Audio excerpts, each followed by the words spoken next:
তো গাইস আমরা কর্ণাটক থেকে 120 কিলোমিটার আসলাম এই জিপটা দিয়ে, আর 1 মিনিট টাইম হেঁটে গেলে আমরা সাগর পাবো।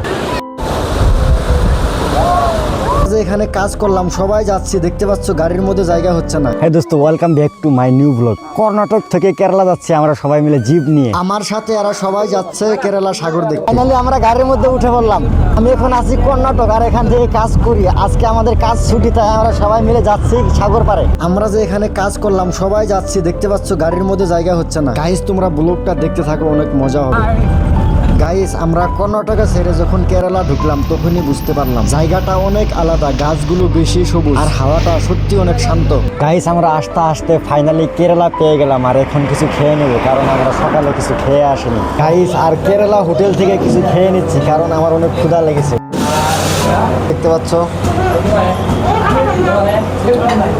তো গাইস আমরা কর্ণাটক থেকে 120 কিলোমিটার আসলাম এই জিপটা দিয়ে, আর 1 মিনিট টাইম হেঁটে গেলে আমরা সাগর পাবো। গাইস ফাইনালি আমরা সাগর পেয়ে গেলাম, আর সত্যি বললে ভিউটা অনেক সুন্দর, ভালো করে দেখো তোমরা।